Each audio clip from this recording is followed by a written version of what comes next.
எல்லாமே ரீரிலீஸ் ரொம்ப பிரமாண்டமா செலிப்ரேட் பண்றாங்க. இதுவரையும் அந்த ரீரிலீஸ்ல ரெக்கார்டு பிரேக் பண்ண ஒரே படம்னா அது கில்லி மட்டும்தான்.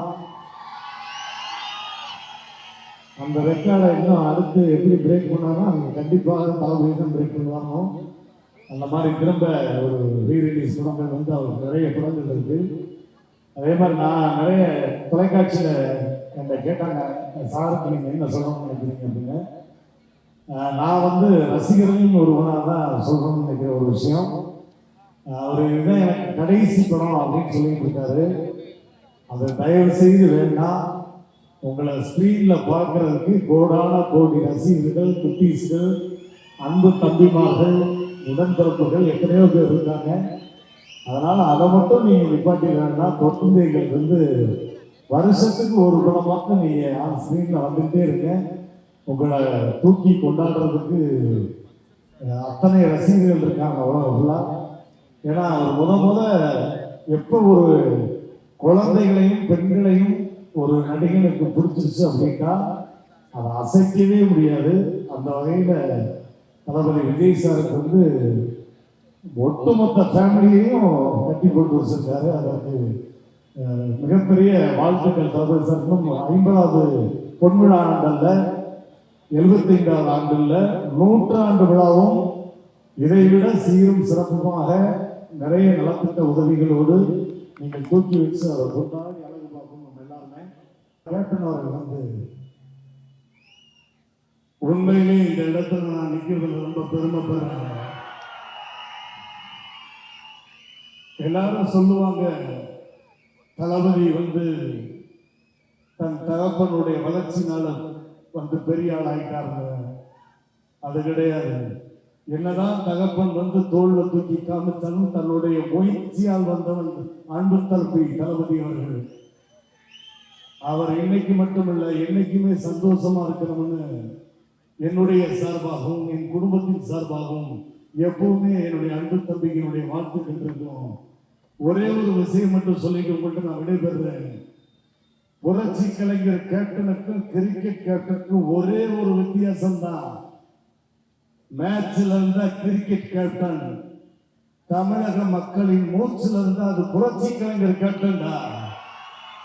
புரட்சி தலைவர் தளபதி. இது நான் சொன்ன தயாராக தான். அப்படியே தளபதி சொன்னதான் நினைச்சுங்க.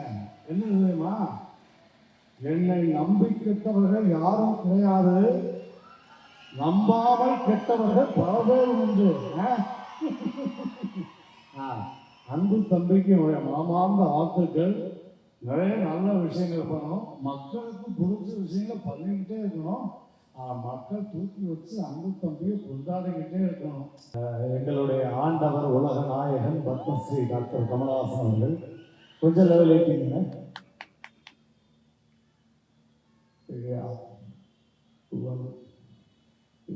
இது ஒரு அருமையான விழா. இந்த மாதிரியான ஒரு நல்ல நிகழ்வுக்கு நான் வந்தமைக்கு பெருமைப்படுகிறேன். இது நிஜமான உண்மை. ஏன்னா நான் பலமுறை அன்பு தம்பி விஜய் அவர்களிடம் பேசியிருக்கிறேன். அவர் அரசியலுக்கு வர வேண்டும் என்று சொன்னவுடன் முதலில் கை கொடுத்து வாழ்த்தியவன் அடியேனாகத்தான் இருப்பேன்.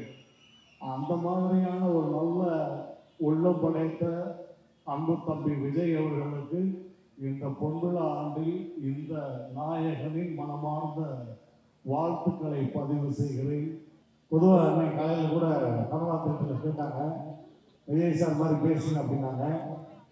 அப்போ நான் சொன்னேன், விஜய் சார் மாதிரி நிறைய பேர் பேசுகிறாங்க, ஆனால் அவங்க அப்பா மாதிரி யாரும் பேசுனதில்லை. ஓகே, எஸ்எஸ்சி சார் பேசியிருந்தா அப்படி இருக்கும். அதாவது சார், என் பிள்ளை இப்படி ஒரு பிள்ளையை பெற்றதுக்கு நான் உண்மையிலே பெருமைப்படுறேன் சார். ஏன்னா அத்தனை தம்பிமார்களையும் தன் வசப்படுத்தியிருக்காரு. இவங்களுக்கெல்லாம் நான் என்ன கைமாறு செய்ய போறேன்னு தெரியல. ஆனா என் புள்ள விஜய் கண்டிப்பா உங்களுக்கு பண்ணுவாரு சார். அதை நான் எதிர்பார்க்கிறேன் சார். செய்திகளை உடனுக்குடனும் துல்லியமாகவும் தெரிந்து கொள்ள சப்ஸ்கிரைப் பண்ணுங்க.